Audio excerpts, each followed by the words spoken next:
Assalamualaikum warahmatullahi wabarakatuh. Salam dan bahagia.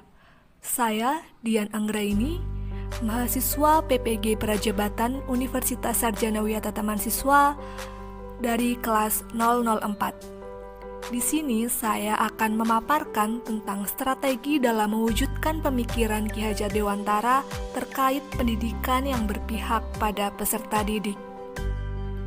Pendidikan memberi tuntunan terhadap segala kekuatan kodrat yang dimiliki anak agar mampu mencapai keselamatan dan kebahagiaan setinggi-tingginya, baik sebagai seorang manusia atau anggota masyarakat. Pendidikan menciptakan ruang bagi peserta didik untuk tumbuh secara utuh agar mampu memuliakan dirinya dan orang lain dan menjadi manusia yang mandiri. Pendidikan yang berpihak pada peserta didik merupakan pendidikan yang menitikberatkan peserta didik sebagai prioritas utama yang harus dilayani. Setiap anak memiliki kemerdekaan untuk belajar sesuai dengan keinginan dan kemampuan alamiah yang terbentuk dalam diri anak. Dalam pelaksanaannya, proses pendidikan harus berpusat pada anak dengan memberikan kemerdekaan kepada peserta didik untuk tumbuh dan berkembang. Untuk itu, pendidik dan orang tua harus terlibat dengan memperhatikan dan memberikan dukungan terhadap minat, bakat, dan kemampuan peserta didik. Strategi dalam mewujudkan pemikiran Ki Hajar Dewantara terkait pendidikan yang berpihak pada peserta didik diantaranya yaitu yang pertama, mendidik sesuai kodrat alam dan kodrat zaman. Yang kedua, mendidik dengan menuntun. Ketiga, menanamkan budi pekerti. Dan yang keempat, menerapkan sistem Among. Strategi yang pertama yaitu mendidik sesuai kodrat alam dan kodrat zaman. Kodrat alam berkaitan dengan sifat dan bentuk lingkungan di mana peserta didik berada.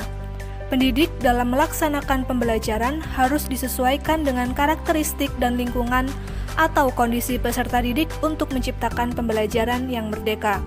Sedangkan kodrat zaman berkaitan dengan isi dan irama. Pendidik dalam melaksanakan pembelajaran harus mengikuti perkembangan zaman. Kodrat alam dan kodrat zaman harus berjalan beriringan. Pendidik harus mampu melaksanakan pembelajaran yang menarik yang disesuaikan dengan karakteristik dan lingkungannya agar anak dapat tumbuh dengan baik. Pendidik juga harus waspada dalam mengikuti perkembangan zaman. Pendidik harus selektif dan adaptif terhadap perkembangan teknologi. Strategi yang kedua yaitu mendidik dengan menuntun. Menuntun dalam konteks pendidikan yaitu mendampingi dan mengantar peserta didik ke sebuah tujuan dengan bimbingan. Menuntun dalam proses pendidikan yaitu berkolaborasi dengan peserta didik dengan memberikan ruang untuk berpikir kritis sehingga peserta didik dapat melakukan refleksi dengan berkomunikasi secara kreatif dan inovatif. Strategi yang ketiga yaitu menanamkan budi pekerti. Budi pekerti merupakan keselarasan atau keseimbangan hidup antara cipta, rasa, karsa, dan karya. Keselarasan hidup anak dilatih melalui pemahaman kesadaran diri yang baik tentang kekuatan dirinya, kemudian dilatih mengelola diri agar mampu memiliki kesadaran sosial bahwa ia tidak hidup sendiri dalam relasi sosialnya. Sehingga ketika membuat sebuah keputusan, bertanggung jawab dalam kemerdekaan dirinya dan kemerdekaan orang lain. Strategi yang keempat yaitu dengan menerapkan sistem Among. Sistem Among adalah suatu sistem yang berjiwa kekeluargaan dan bersendikan dua asas, yaitu kodrat alam dan kemerdekaan. Intinya, pendidik harus menuntun peserta didik untuk mengembangkan dirinya sesuai kodrat dan potensinya dengan kasih sayang yang tulus, mendampingi, merawat, dan menjaga serta mendoa dan memberikan harapan untuk peserta didiknya.